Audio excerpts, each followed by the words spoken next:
Shaky times for the prop bets continued last time out at UFC Macau as we went 0-3 once again. Carlos Hernandez by sub plus 420 does not come through. I thought he'd have a little bit more success in the grappling realm against Nyamjagal Tumen-Demirel, but credit to Tumen-Demirel for the improvements that he's made there. Kiro Sahota got a little bit too aggressive inside the pocket and ended up paying for it, so we have to rip up his decision prop. And then Song Kanan by knockout. Salikov, 40 years old, still has it, and he was able to land that beautiful spinning heel kick to get the knockout win himself. So we rip up those three tickets, and then the long shot with Jan, round 3, 4, 5, plus 1,300, plus 1,500, plus 1,800. Again, Figueiredo, 135 seems to be his weight class. Even though he came up short in this matchup against Jan, his cardio looked great over the course of 25 minutes. So we cannot utilize that angle anymore against Figueiredo as he sticks at 135 pounds. All right, let's get into the top three best prop bets. Again, in my opinion, these are the top three prop bets, which have not been the greatest opinions over the last couple of weeks. So tread lightly or tread cautiously if you're looking at these.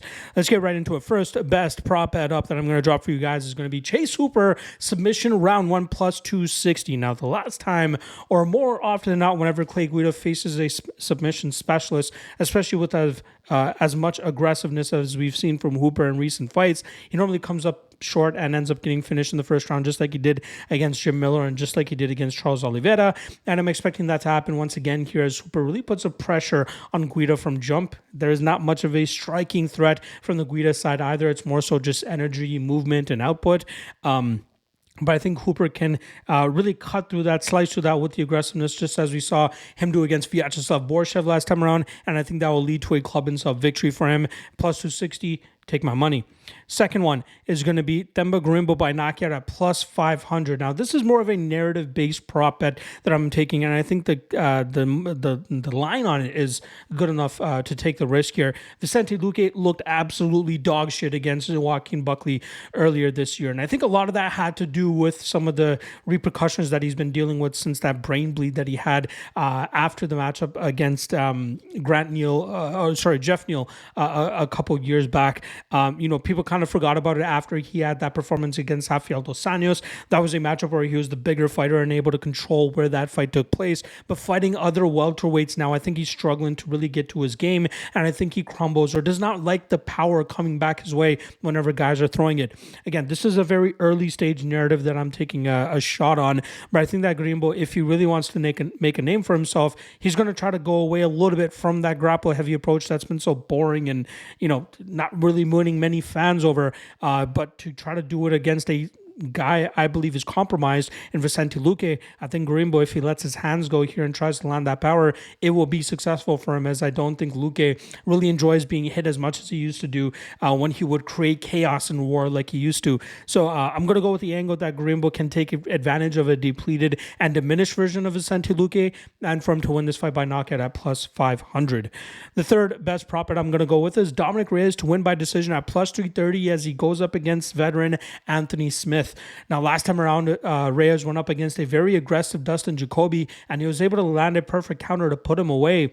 But I don't think we're going to see that type of aggression here from Anthony Smith. I think we'll see Smith allow Reyes to kind of dictate the pace in this matchup. And I think Reyes is still going to be a little bit not gun shy, but cautious and disciplined with his striking approach so that the durability issues of that losing streak that he was on does not come back to haunt him in this matchup against Anthony Smith, especially in a fight that could mark the second straight victory for Dominic Reyes in many years.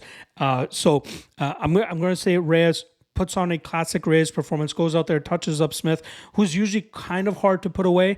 And I think we'll see him land the better combinations, land better output, land better damage, and then eventually win this fight on the scorecards. I like the over 1.5 around as well at about minus 160, but I think I'm going to go the full 15 here with Reyes to win by decision. Once again, plus 330. Maybe he gets a little bit sweaty in the third round when Smith sees that he's down, but often we see him kind of just concede positions and just allow guys to just dictate the pace. And I'm expecting that to happen here against Dominic Reyes. All right, the long shot that I'm going to go with seems to have already taken a little bit of action, but I still like it at the line that it's at. We're going to go Brian Battle to win in round 3 against Randy Brown. That line is currently sitting at plus 950 on FanDuel. I do believe that Battle, his pressure and his pace will eventually catch up to Randy Brown, who's going to be sucking for a win probably by that third round, maybe even midway through that second round. But I think Brown is good enough to hold on till at least that third round, and then from there, Battle will really turn up the volume, really let his hands start to go, and eventually find that finish.